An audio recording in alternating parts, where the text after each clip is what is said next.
నమస్తే ఫ్రెండ్స్, ఎలా ఉన్నారు? బాగున్నారా? మీరందరూ బాగుండాలని భగవంతుని ప్రార్థిస్తున్నాను. ఈరోజు మా మిద్దె తోట పైన 3వ అంతస్తులో 100 రూపీస్ టబ్బుల్లోని పసుపు లాస్ట్ మే నెలలో నాటామండి. అది తయారైపోయింది. ఆకులన్నీ పండిపోయినట్టు అయిపోయి, అందుకని ఆకులన్నీ తీసి ఒక పక్కన పెట్టి మొత్తం పసుపు అంతా తీస్తున్నాం.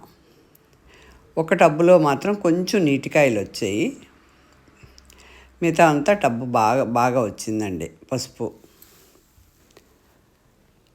ఇదంతా చూస్తున్నారు కదా. ఈ పసుపు ఆర్గానిక్గా పసుపు కదా, చాలా ఉపయోగాలు ఉన్నాయి. అన్ని రకాల కూరల్లో వేసుకోవచ్చు, స్కిన్ రాసుకోవచ్చు, నలుగుపిండిలో వేసుకోవచ్చు. ఇంకా మనకి ఎక్కువగా మిగిలితే కనుక మన మొక్కలకే మనం స్ప్రే చేసుకోవచ్చు. చాలా చాలా ఉపయోగాలు ఉన్నాయి. నేను ఈ పసుపుని మే నెలలో నాటుతాను. ప్రతి సంవత్సరం జనవరిలో తీసేస్తానండి. తీసి ఇందులో కొన్ని కొమ్ములు మళ్ళీ దాచుకొని మళ్ళీ మే నెలలోనే నాటుకుంటాను.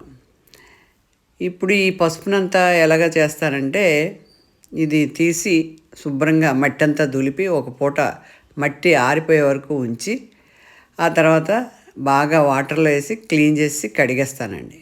కడిగిన పసుపు కొమ్ముల్ని స్టవ్ మీద పెద్ద గిన్నె పెట్టి వాటర్ పెట్టి అందులో ఈ కొమ్ములన్నిటిని వేసేసి ఒక్కసారి ఒక మరుగు వచ్చేటట్టు మరిగిస్తాను.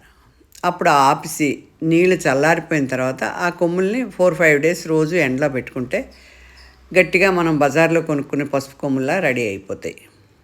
అప్పుడు ఆ పసుపు కొమ్ముల్ని నేను మిక్సీ పట్టుకుంటే నాకు ఇంచుమించు ఎవ్రీ ఇయర్ ఇప్పుడు చేసింది మళ్ళీ నెక్స్ట్ ఇయర్ పసుపు వచ్చే వరకు కూడా మిగులుతుంది.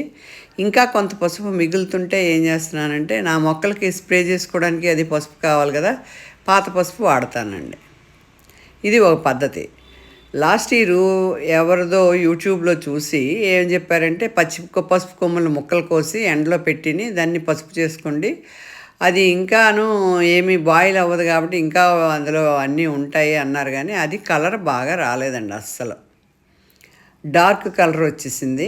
కూరలో వేసినప్పుడు కూడా పచ్చగా లేదు, కాళ్ళకి రాసుకున్నప్పుడు కూడా పెద్ద పచ్చగా అనిపించలేదు నాకు. అందుకని ఈ ఇయర్ నేను అలా చేయదలుచుకోలేదు. ఇప్పుడు ఈ తీస్తున్న పసుపు కొమ్ములన్నీ కూడా శుభ్రంగా దులిపేసి ఒక పూట ఆరపెట్టి, ఆ మట్టి అంతా రాలిపోయిన తర్వాత శుభ్రంగా కడిగేసి బాయిల్ చేసి ఎండలో పెట్టి పౌడర్ తయారు చేస్తాను.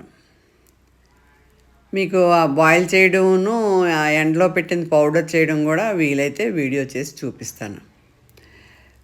ఏం లేదు, 2 పసుపు కొమ్ములు వేస్తే 20 రెట్లు మనకు పసుపునిస్తుందండి.